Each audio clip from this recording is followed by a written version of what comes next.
नमस्कार दोस्तों। तो हम बीपीएससी में आए हुए केमिस्ट्री के प्रश्नों का अवलोकन कर रहे थे और लास्ट वीडियो में हमने ये देखा था कि सल्फोनेट एक प्रकार का डिटर्जेंट होता है जिसका यूज कपड़ा को साफ करने में होता है।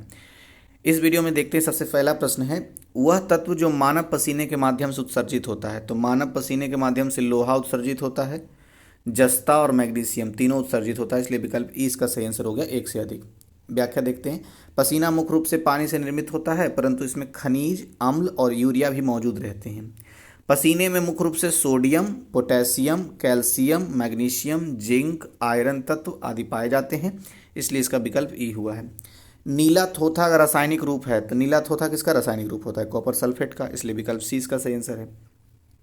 और कॉपर सल्फेट का जो सूत्र होता है CuSO4 5H2O, ऐसा इसका सूत्र होता है। यह लवण निर्जलीकृत अवस्था में रंगहीन होता है, परंतु हाइड्रेटेड लवण नीले रंग का होता है। नीला थोथा जल में आसानी से घुल जाता है, परंतु मद्य यानी कि अल्कोहल में अघुलनशील होता है। तो ध्यान रखना है, जो कॉपर सल्फेट होता है यानी नीला थोथा, ये जल में तो आसानी से घुलता है लेकिन अल्कोहल में आसानी से नहीं घुलता है।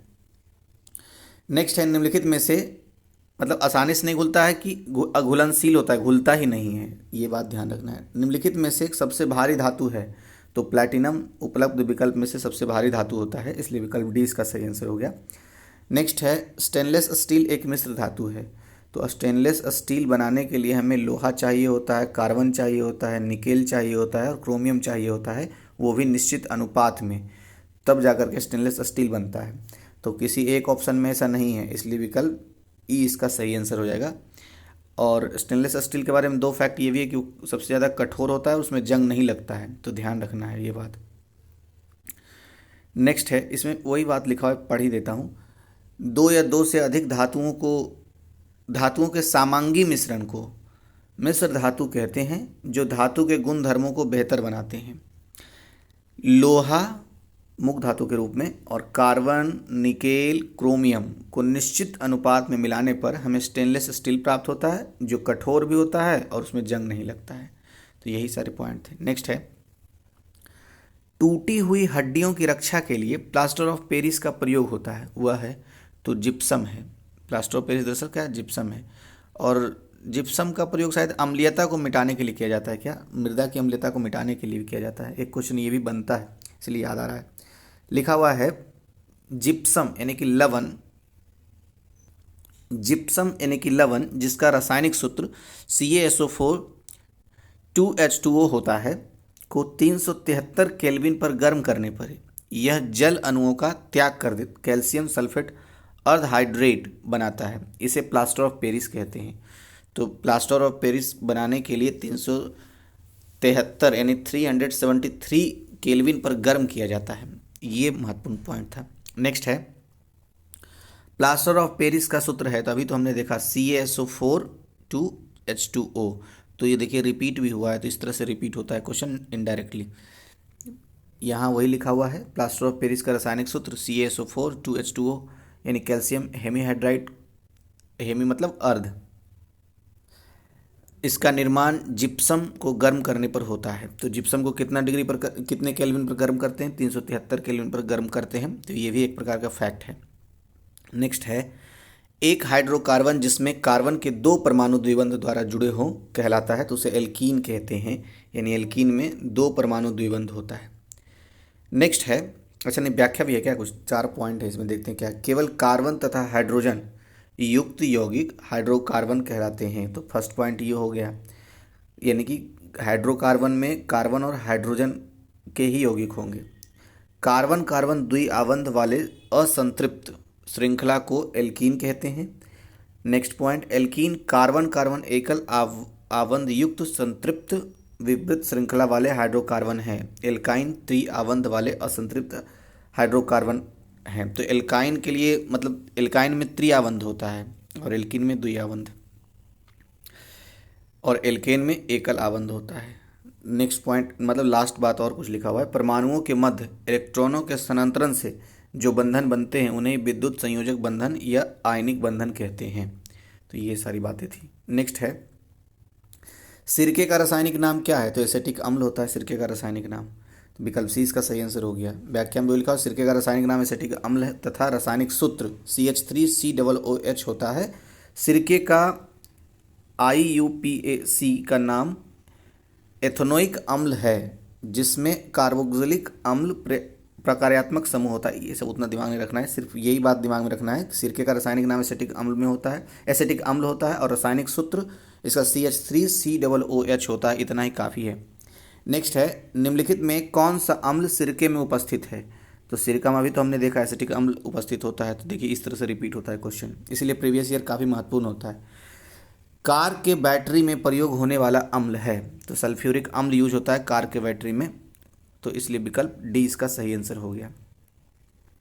नेक्स्ट है सोडा वाटर की बोतल खोलने पर निकलने वाली गैस है, तो कार्बन डाइऑक्साइड निकलती है जब सोडा वाटर का बोतल हम जब खोलते हैं। तो यहाँ पर वही लिखा हुआ है सोडा वाटर की बोतल खोलने पर निकलने वाली गैस कार्बन डाइऑक्साइड यानी CO2 है, जो उच्च दाब पर सोडा बोतल में अंतःक्षेपित की जाती है।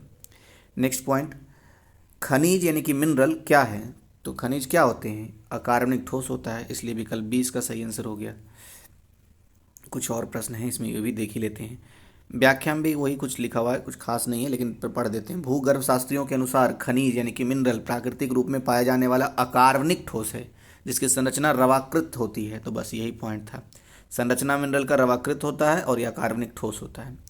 नेक्स्ट पॉइंट है वर्ष 1945 में नागासाकी जो कि जापान में है, गिराए गए बमों में कौन सा विस्फोटक प्रयुक्त किया गया था।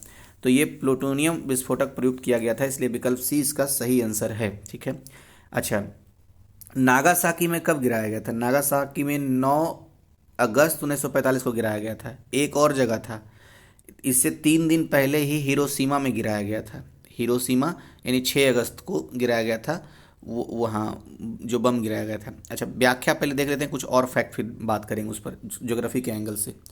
तो 9 अगस्त 1945 को फैटमैन नामक बम नागासाकी जापान पर गिराया गया था। इसमें प्लूटोनियम का प्रयोग किया गया था। तो प्लूटोनियम का प्रयोग नागासाकी में जो फैटमैन बम गिराया गया था अमेरिका के द्वारा, उसका किया गया था प्रयोग प्लूटोनियम का, उसमें प्लूटोनियम का प्रयोग किया गया था, ऐसा बोलना चाह रहा हूँ। विस्फोटक के रूप में किया गया था, ये तो हो गया पॉइंट। वहीं दूसरी ओर हिरोशिमा पर गिराए गए बम लिटिल बॉय, तो हिरोशिमा पर लिटिल बॉय गिराया गया था और नागासाकी पर फैटमैन। तो इसमें कैसा विस्फोटक था, यूरेनियम का प्रयोग किया गया था। अब देखिए कई क्वेश्चन इससे बनेंगे।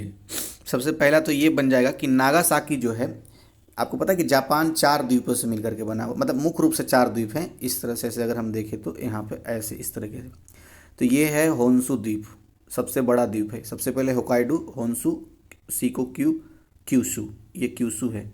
तो क्यूशु पे है नागासाकी, ये फैटमैन जहाँ पे गिराया गया था 9 अगस्त को, ये नागासाकी। और होन्शु पे है हिरोशिमा, ये होन्शु है ना, हिरोशिमा यहाँ पे है। सबसे बड़ा द्वीप है, सबसे छोटा द्वीप है क्यूशु, इसी पे 6 अगस्त को गिरा दिया गया था हिरोशिमा पर, जिसको लिटिल बॉय बोलते हैं उस बम को। इसमें यूरेनियम का प्रयोग किया गया था और उधर ये फैटमैन का, ये कौन सा था, प्लूटोनियम का प्रयोग किया गया था जो सबसे छोटे वाले द्वीप पे गिराया गया। ठीक है, जापान के बारे में 1-2 फैक्ट और देख लेते हैं। वैसे मैं जब ज्योग्राफी का करूँगा सॉल्व तो बताऊँगा, लेकिन फिर अभी देख लेते हैं तो वहाँ पर आसान लगेगा। जापान जब भी याद आए ना तो 2 समुद्री जलधारा याद आना चाहिए। एक ऊपर से जो आ रही है उसको बोलते हैं ओयासिवो जलधारा, ये ठंडी जलधारा है। जो नीचे से जो जा रही है जापान के किनारे किनारे, इसको बोलते हैं क्यूरोसिवो, इसको काली जलधारा भी बोलते हैं, ये गर्म जलधारा है। ठीक है, इसके बाद फिर एनु जनजाति याद आनी चाहिए। जापान की जनजाति है एनु। कांतो का मैदान आना चाहिए, वही जो होन्शु का मैदान सबसे बड़ा, होन्शु का जो द्वीप है सबसे बड़ा द्वीप, उसी पर है कांतो का मैदान। ठीक है, और भी फैक्ट याद आ रहे हैं लेकिन बस अभी इतना ही। नेक्स्ट देखते हैं, एक ही प्रकार का परमाणु निम्न में से किस में मिलता है। तो प्राकृतिक तत्व में एक ही प्रकार का परमाणु मिलता है, इसलिए विकल्प सी इसका सही आंसर हो गया। सबसे अधिक क्रियाशील धातु कौन सी है। तो जो उपलब्ध विकल्प है उसमें से पोटेशियम सबसे अधिक क्रियाशील धातु होती है, विकल्प डी इसका सही आंसर है। ठीक है, नेक्स्ट देखते हैं, वनस्पति तेल में वनस्पति घी बनाने में, अच्छा वनस्पति तेल से वनस्पति घी बनाने में किसका प्रयोग किया जाता है। तो हाइड्रोजन का प्रयोग किया जाता है, विकल्प ए इसका सही आंसर है। कई बार ये क्वेश्चन पूछा जा चुका है। व्याख्या देख लेते हैं, वनस्पति तेलों से वनस्पति घी हाइड्रोजनीकरण की प्रक्रिया के द्वारा बनाया जाता है। निकेल का जो बारीक चूर्ण होता है उसको उत्प्रेरक की तरह यूज किया जाता है इस प्रक्रिया में। वनस्पति तेलों के साथ हाइड्रोजन बसा बनाती है जो निकेल होती है, और यह क्रिया तेलों का हाइड्रोजनीकरण कहलाती है। देखिए वनस्पति तेल और हाइड्रोजन दोनों को अगर 150 से 180 डिग्री सेल्सियस तक निकेल के साथ अगर मिलाएंगे तो वनस्पति घी बन जाता है। बस इतना ही बात है। तो समाप्त हुआ। वीडियो बड़ा होने के कारण छोटा ही रखते हैं इसको, और नेक्स्ट पार्ट देखते हैं नेक्स्ट वीडियो में। Thank you. अच्छा हाँ, ये चैनल सब्सक्राइब नहीं किया तो प्लीज़ कर लीजिए। मार्च तक 1000 पुराने हैं, वरना चैनल बंद हो जाएगा। थैंक यू फिर से।